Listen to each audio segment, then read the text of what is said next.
Salut les carencés, ça va? Je suis enfin de retour sur YouTube après plusieurs mois d'absence. J'ai annoncé mon retour sur Instagram, j'ai mis les stories à la une si vous ne les avez pas vues, où je vous explique un peu tout ce que j'ai fait ces 5 derniers mois, pourquoi j'étais absente de YouTube, et j'ai répondu à vos questions dans ces stories-là. Et donc on va reprendre là où on s'était arrêté. Donc ce n'était pas vraiment prévu cette absence si longue. J'avais commencé une série de vidéos sur la thématique du poisson pour vous aider à remplacer le poisson, les crustacés et les coquillages dans votre assiette. Et j'avais donc commencé par 4 vidéos que j'avais fait avec Vegetal Square pour vous présenter toute leur gamme simili poisson et vous présenter les alternatives qu'ils proposent. Maintenant, on va continuer cette série de vidéos avec des recettes fait maison, avec des produits qui ne sont pas transformés. Et pour ça, je voulais commencer avant tout par cette vidéo de conseils nutrition pour vous montrer un peu où est-ce qu'on trouve l'oméga 3 dans l'alimentation végétale. Puisque c'est vrai qu'on trouve de l'oméga 3 dans le poisson, donc si on décide d'arrêter d'en manger, c'est bien de savoir où est-ce qu'on en trouve. Donc on va faire le point aujourd'hui là-dessus. Et le but c'est que vous, ensuite, vous soyez le plus autonome possible pour créer vos recettes à la maison et vous amuser en cuisine. Donc, on trouve l'oméga 3 dans différents ingrédients. Les ingrédients principaux qui sont le plus concentrés en oméga 3, ça va être les huiles. Donc, la plus riche en oméga 3, c'est l'huile de lin. C'est celle-là. Moi, je l'achète en magasin bio. D'ailleurs, on ne la trouve quasiment qu'en magasin bio, de l'huile de lin pure. Et pourquoi c'est un petit format comme ça? C'est parce qu'en fait l'oméga 3 dans l'huile de lin et dans les autres huiles et partout, c'est assez fragile. C'est-à-dire que ça s'oxyde, ça s'évapore. Quand je vais ouvrir cette bouteille, en fait, il faudra que je la garde au frais, 3 semaines maximum. Et si je veux compter sur son apport en oméga 3, voilà, va falloir que je préserve cette bouteille à l'abri de la chaleur et de la lumière. Donc en fait, ils font des petits formats parce que ça sert à rien d'avoir un gros format, puisque au bout d'un moment, il n'y a plus d'oméga 3 dedans. Donc l'huile de lin, c'est la plus concentrée en oméga 3. Ça, si t'es vegan, en général, tu as de l'huile de lin dans ton frigo. L'huile de lin, moi je l'utilise dans les assaisonnements pour faire des sauces, ou je sais pas, pour les mettre sur mes salades ou des bols thaï, tu vois. Je la consomme crue parce que l'oméga 3 est sensible à la chaleur et va disparaître à la cuisson. Donc cette huile là, comme toutes les huiles riches en oméga 3, on va éviter de les chauffer. Enfin d'ailleurs on ne va pas les chauffer si on veut bénéficier de l'oméga 3. Donc l'oméga 3 c'est hypersensible à la lumière, à la chaleur et à l'air.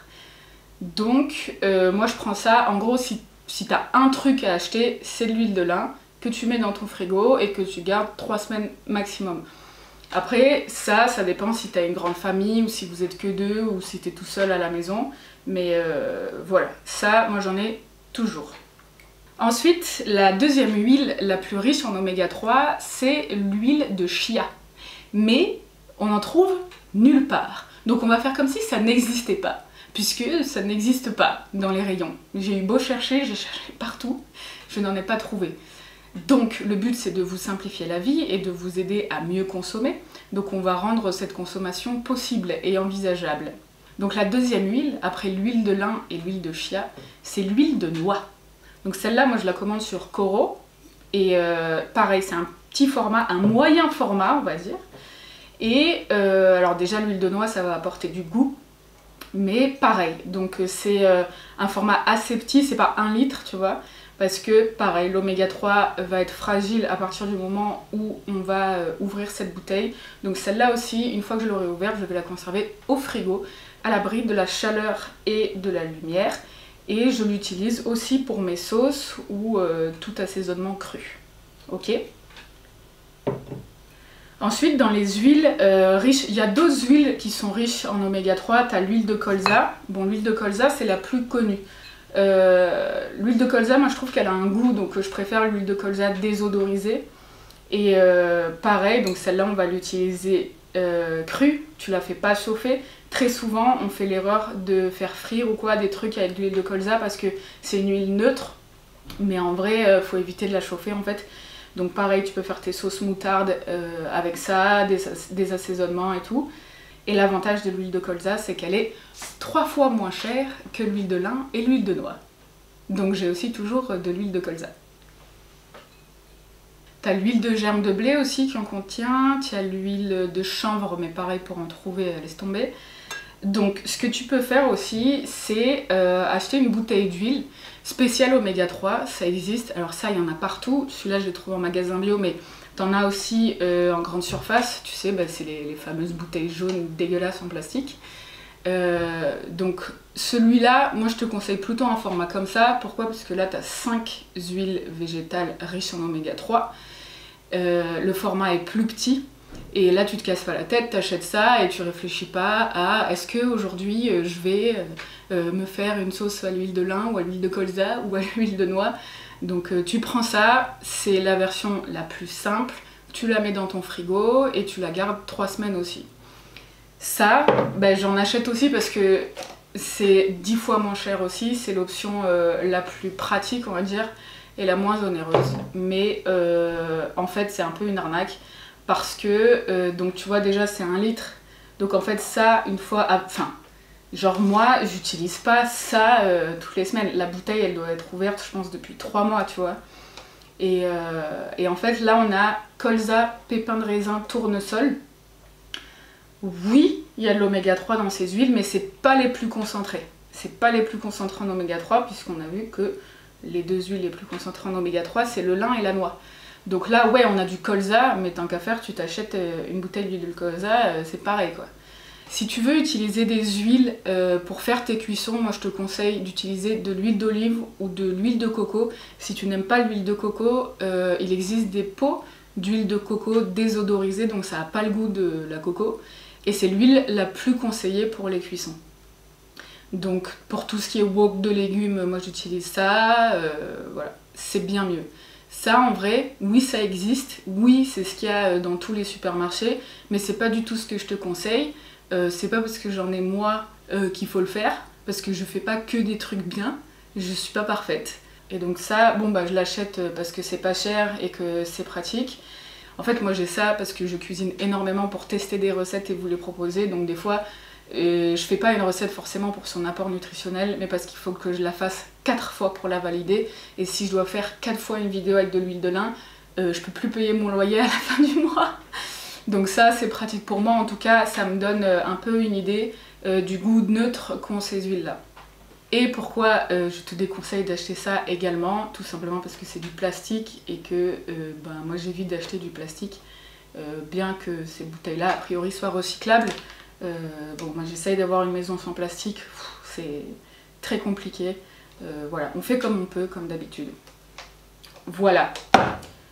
Ensuite, donc, qui dit huile de lin dit graines de lin. Les voici. Donc on a des graines qui sont riches en oméga 3, il y a l'huile de lin, et les graines de chia, ou de chia, je sais pas comment ça s'appelle, et les graines de chanvre. Alors on va en parler un petit peu.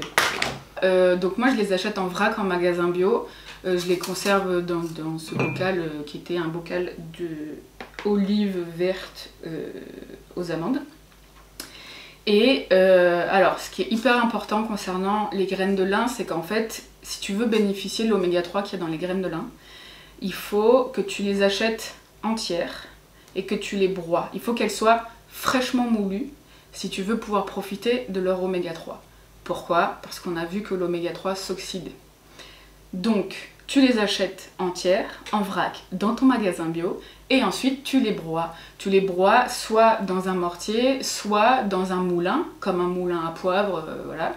Et voilà, et tu fais ton mélange comme ça. Il faut surtout pas les acheter déjà moulus. En magasin bio, tu as des paquets comme ça là, où tu as des graines de lin déjà moulues. Ça c'est naze, tu vas pas du tout bénéficier des oméga 3. L'oméga 3 s'est évaporé depuis un bail. Donc fais ça, ok?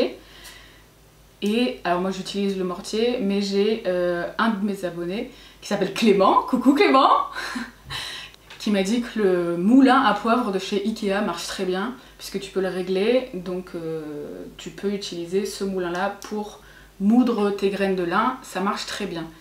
Et je vais peut-être aller me l'acheter en vérité, parce que c'est beaucoup plus pratique que le faire au mortier à chaque fois. Et les graines de lin, moi je les utilise aussi pour faire des masques pour le visage et les cheveux, ça crée un gel en fait.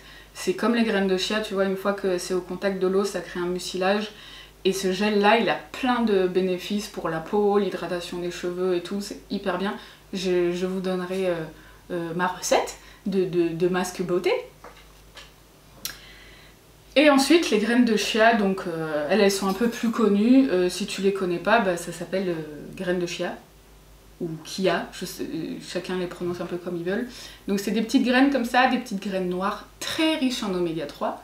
Et moi, ce pot-là, il est sur mon plan de travail, comme ça j'y pense tout le temps, je mets des graines de chia partout, comme ça, si j'ai pas le réflexe, il est sur mon plan de travail, donc je suis en train de cuisiner et je me dis, ah, et si je rajoutais quelques graines de chia dans ma salade. Et celles-là, donc, ouais, elles vont un peu développer je sais pas, un gel au contact du liquide. Et j'adore les manger en pudding. Pudding de chia, c'est très connu. Vous avez ma recette dans mon livre. Un pudding de chia, c'est hyper facile à faire. Tu les mélanges avec du lait d'avoine, enfin de la boisson d'avoine, excusez-moi. Un peu de cacao, du sucre ou du sirop d'agave pour l'aspect sucré. Et c'est tout, tu mélanges. Et tu laisses un peu reposer. Les graines de chia vont gonfler au contact du liquide du lait, de la boisson. Et ça fait un dessert en 2 secondes et c'est hyper bon. Tu peux le faire le soir pour le lendemain aussi. Le lendemain, ce sera une texture encore plus compacte. Voilà. Si tu connais pas les graines de chia, c'est un peu chelou au début. C'est une matière hyper gélatineuse. Ça surprend un peu en bouche. Il n'y a que les graines de chia qui ont cette texture-là. Et en fait, au bout d'un moment, on s'y fait et même on y prend goût. Et donc ça, c'est un superbe allié nutrition pour l'apport en oméga 3. Et des graines de chanvre. Bon, là, moi, j'ai 1 kg parce que je cuisine énormément et je suis en train de faire des tests recettes. Donc j'ai commandé ce grand format sur Coro. Coro, c'est une boutique en ligne avec qui je suis partenaire. J'ai un code promo aussi si ça t'intéresse. Je te mets toutes les infos en barre d'infos. Ils proposent des petits formats mais aussi des grands formats comme ça au kilo et c'est hyper pratique quand tu cuisines énormément, quand tu as une grande famille, quand tu es restaurateur ou pour les associations parce que comme ça tu peux en avoir en quantité et c'est moins cher que partout ailleurs et c'est des super produits quoi. Donc voilà, graines de chanvre, pareil, j'ai un petit pot sur mon plan de travail et je les mets partout. Je les mets dans mes sauces salades, ouais, sur ma salade quoi, partout. Franchement, graines de chanvre. Et ça a un goût, ça a un bon goût. Alors ça réagit pas pareil que les graines de lin et les graines de chia. Ça va pas créer un mucilage et une gelée chelou, mais ça va rester une graine. Donc ça va aussi apporter un peu de croquant à ton plat. Et tu peux très bien allier les deux. Hein. Tu peux, dans ta sauce salade, mettre un peu de graines de chia et de graines de chanvre. Donc ça, c'est vraiment les 3 graines à avoir dans ton placard si tu dois choisir des graines. Puisque c'est bien connu que les véganes mangent des graines. Mais c'est vrai. Ensuite, tu peux t'acheter ça. Ça, c'est un truc qu'on trouve en magasin bio. Ça s'appelle Omegazio l'unique.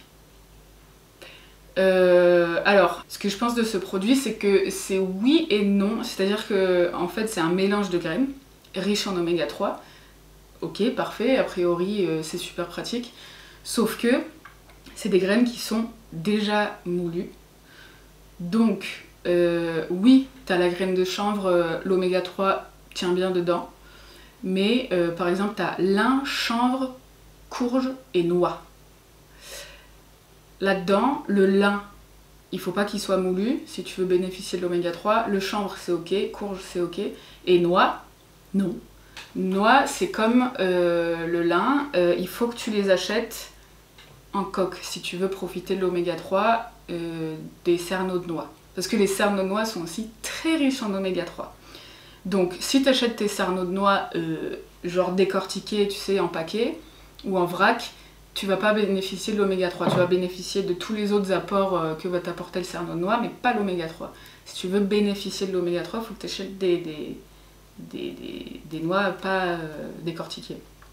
Donc, toujours pour la même raison du fait que l'oméga 3 s'oxyde. Donc là, des noix broyées, on a quasiment plus d'oméga 3. Donc là, mis à part le chanvre et les courges, ça sert à pas grand chose qui est du lin et des noix. Ça c'est un mélange qui est tout fait, alors c'est pratique mais c'est pas ce qu'il y a de mieux. Il vaut mieux que tu te mettes des graines de lin dans un moulin à poivre, que tu te les fais comme ça sur la salade, tu auras plus d'oméga 3 que là-dedans en fait. Donc ça c'est un peu un coup marketing, c'est hyper pratique et moi j'en ai, je le mets aussi dans mes salades parce que ça a du goût, ça donne de la matière, c'est joli, ça décore aussi et c'est pratique, il faut le dire. Mais voilà, je voulais faire le point et vous dire que ça existe aussi, voilà. Si t'es perdu et que ça te fait déjà trop d'informations et que tu penses que t'auras pas le réflexe d'acheter des graines de lin, des graines de chia, des graines de chanvre, ça c'est super pratique. Voilà, c'est la version facile plus plus. Maintenant, attention, c'est pas la version idéale pour l'oméga 3. Ok ? Donc ça, on a vu. Donc ça, c'est tout ce qui contient le plus d'oméga 3. Après, à échelle un peu inférieure, on a aussi d'autres ingrédients qui contiennent de l'oméga 3, qui sont certains légumes à feuilles vertes et les algues. Donc certains légumes à feuilles vertes, je refais. Certains légumes à feuilles vertes, comme par exemple le persil. Bon, le persil, de toute façon, c'est ton allié santé, j'en parle tout le temps. J'ai même fait une vidéo qui s'appelle « Pimp ton persil » pour en avoir toujours dans la cuisine et l'entretenir toute la semaine. Le persil, il est riche en fer, il est riche en vitamine C, il est riche en plein de choses et il donne du goût à tes plats et c'est joli dans la cuisine, donc voilà. Et il contiendrait aussi un peu d'oméga 3. Et les épinards frais. Parce que pareil, si tu veux bénéficier de l'oméga 3, il ne faut pas faire chauffer, donc on ne va pas faire cuire les épinards.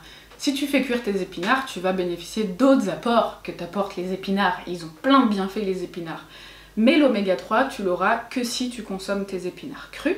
Donc, si tu le mélanges dans une salade verte par exemple, tu vois, tu les coupes un peu, dans les jus. Moi j'ai un extracteur de jus, je me fais tout le temps des jus verts, que j'ai appris à faire au Mexique et qu'ils appellent jugo verde,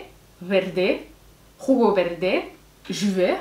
Et les épinards, de toute façon, c'est aussi vraiment le meilleur ami des véganes, donc c'est bien de toujours en avoir dans le frigo. Moi, toutes les semaines, j'achète des épinards.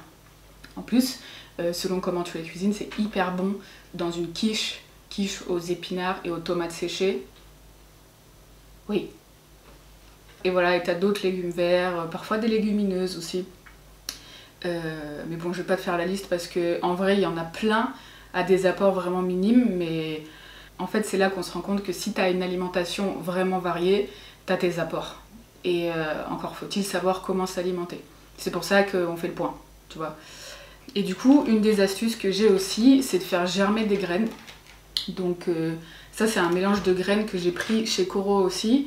Parce qu'il y a plein de graines intéressantes à faire germer. Si tu sais pas faire germer tes graines, j'avais fait une vidéo aussi qui s'appelle « Comment faire germer ses graines ». C'est super pratique et c'est super facile à faire. Et pareil, ça c'est une astuce santé parce que tu bénéficies de tout l'apport nutritionnel de la plante en devenir. Et les apports nutritionnels d'une graine germée, elle est décuplée. Et donc les graines germées, c'est vraiment un atout santé. Moi, toutes les semaines, j'en fais germer parce que donc il y a un intérêt pour la santé, mais aussi parce que c'est joli sur les plats, ça décore et c'est bon. Genre les pousses de radis, ça te donne un goût un peu qui pique, ou les pousses de fenouil aussi, j'aime trop, ça craque sous la dent. Voilà, donc il y a un atout santé, nutrition, un atout déco et un atout gustatif. Donc les graines germées, j'ai envie de te dire, c'est bien. Il faut faire ça aussi. Les cerneaux de noix, on a vu, faut pas les acheter décortiqués. Et enfin, il y a les algues, évidemment, qui contiennent de l'oméga 3 et de l'iode, accessoirement, mais on en parlera une prochaine fois, je pense. Et ce que je te conseille, la version la plus simple, la plus facile pour toi, c'est d'acheter ça. C'est la salade du pêcheur qu'on trouve en magasin bio de la marque Marinoé. Et parce que c'est super pratique, c'est un mélange de 3 algues qui sont déjà en paillettes. C'est ça que j'utilise pour toutes mes recettes façon poisson. Dès que je veux donner un goût iodé, dans toutes mes marinades, dans les acras aussi. Donc ça, je te conseille de l'avoir, voilà, tout simplement. Soit en sachet, soit en pot, tu le trouves en pot aussi, je crois. Et là, t'as, je crois que c'est de la nori, du dulce et de la laitue de mer, c'est ça. Donc ça, c'est pas mal, mais on en reviendra aux algues parce que les algues, ça a plutôt un intérêt par rapport à l'iode, on fera le point, et par rapport au goût. Voilà, si on veut créer des alternatives aux poissons. Et j'ai découvert ça, c'est un pesto rouge, algues et légumes du soleil, pareil de la marque Marinoé. Et tu vois, en fait, c'est pour te donner un exemple de un peu tout ce qu'ils font à base d'algues. Il y a des trucs bons. Moi, je déteste les algues, vous le savez. Et en fait, il y a des trucs bons qu'ils font et qui sont pas un tartare d'algues qui me donne envie de vomir, mais un bon pesto rouge que j'utilise en marinade et tout, ou même dans mes pâtes. Donc ça aussi, ça peut être une bonne chose à avoir, mais c'est plutôt facultatif. Si tu as un truc à retenir dans cette vidéo, c'est d'acheter de l'huile de lin. C'est tout. Et des graines de lin. Et des graines de chia. Et du persil. Si tout ce que je viens de te dire te paraît vraiment trop compliqué à mettre en place chez toi, tu peux tout simplement te complémenter en oméga 3. Moi je fais 2 cures par an pour être sûre. Mais sachant que ça, moi je le consomme. Je l'ai mis en place, c'est devenu une habitude, mais parce que ça fait 8 ans que j'ai changé d'alimentation et que je mange pas de poisson. Donc ça a pris du temps. Maintenant, j'ai le réflexe de manger des graines de chia. Tu vois, j'ai toujours de l'huile de lin et tout. Voilà, c'est venu avec le temps. Au début, tous ces produits, on les connaît pas forcément. Donc c'est pas vraiment instinctif. Tu vois, moi, avant d'arrêter de manger du poisson, je savais pas ce que c'était que des graines de chia, quoi. Et les graines de lin, pareil, je savais qu'il y avait des graines dans le pain à la boulangerie, mais je savais pas que ça s'appelait des graines de lin. Donc, moi j'ai mes apports, je pense, tu vois, en oméga 3, mais au cas où, je fais aussi de temps en temps des cures. Alors moi j'ai acheté celle-là un peu au pif sur internet, parce qu'il y a écrit tout simplement oméga 3 vegan, DHAEPA, c'est ça qu'il nous faut. Donc voilà, c'est des capsules, ça se présente souvent comme ça. Hein. Ça sent l'algue. Et c'est des petites capsules molles comme ça. Et voilà, j'en prends une par jour pendant 1 mois et ça me fait une cure. Je sais pas, là c'est la marque Orfito. Je te dirai si ça me convient. Ah ouais, 60 capsules, ouais, c'est une cure de 2 mois. Mais en fait, il y en a plein sur internet, donc si tu veux te complémenter en oméga 3, fais attention parce que choisis bien une marque végane pour 2 raisons. C'est que très souvent, les compléments alimentaires pour l'oméga 3, ils contiennent de l'huile de poisson parce que le poisson est riche en oméga 3. Ou alors la capsule est faite en gélatine de poisson. Donc toujours en vue de protéger l'océan et ses habitants, on va éviter de tuer des poissons. On va plutôt choisir des options végétales. Donc là, voilà, il y a la certification vegan, l'enveloppe est végétale et c'est des huiles extraites de micro-algues. Donc voilà, souvent c'est des huiles d'algues. Ça j'ai commandé sur internet, mais tu peux demander peut-être, tu vois, je pense qu'en parapharmacie il y a, peut-être en magasin bio aussi. Je sais que Marco Pochiche utilise lui des compléments en oméga 3 en forme liquide dans un contenant genre avec une pipette et il verse l'oméga 3 comme ça sur ses salades et tout. Moi j'ai pas testé, je sais pas si ça a du goût et tout. Je pense qu'après ça, la prochaine, je ferai celle de Marco. Déjà parce que j'ai une confiance absolue en Marco, le mec est un des mecs les plus calés en France sur la nutrition végétale. Donc je pense que la prochaine cure, je ferai la sienne parce que je sais qu'il est partenaire avec une marque qui propose des compléments. Lui, il prend de l'oméga 3, de la B12 et je sais plus quoi, et il a un code promo. Donc allez voir, de toute façon, allez voir Marco Pochiche si vous ne le connaissez pas. Je pense qu'ici, la plupart des gens le connaissent quand même. Allez voir sa page Instagram. Il a plein de conseils nutrition avec des fiches super pratiques. Et puis en plus, c'est une personnalité très lumineuse et joyeuse. Et je l'aime. Marco, si tu passes par là, je te fais un gros bisou. Voilà, si vous ne le connaissez pas, allez le voir. C'est un des plus grands experts en nutrition végétale en France et il vient d'ouvrir son école qui s'appelle Vegaia dans laquelle je suis une des élèves de l'école pour devenir expert en nutrition végétale comme lui. Et son programme est ouf, je suis en train d'apprendre plein de trucs, c'est génial. Si tu veux te professionnaliser, si tu es coach, si tu es restaurateur ou nutritionniste ou diététicien ou médecin, Si tu as une formation à suivre sur la nutrition végétale francophone, c'est celle de Marco, c'est l'école Vegaia. Je te mets en lien dans le descriptif toutes ces infos.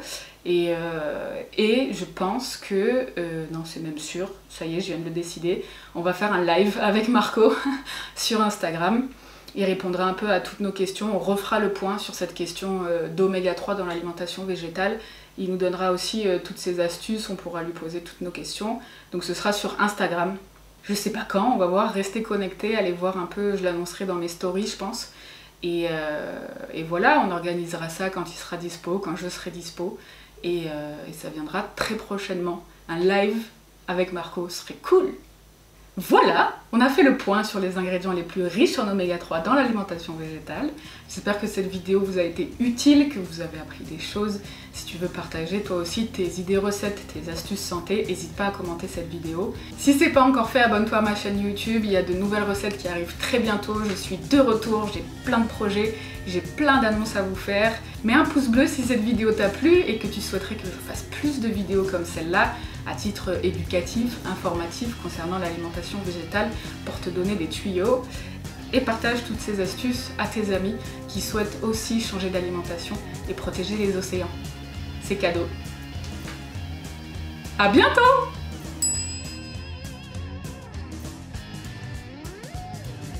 Merci d'avoir regardé cette vidéo. Si elle t'a plu, n'hésite pas à mettre un pouce bleu et à me le dire en commentaire, ça fait toujours plaisir. Partage-la à tes amis et pense à t'abonner à ma chaîne YouTube en activant la cloche des notifications pour être au courant dès qu'une nouvelle vidéo est publiée.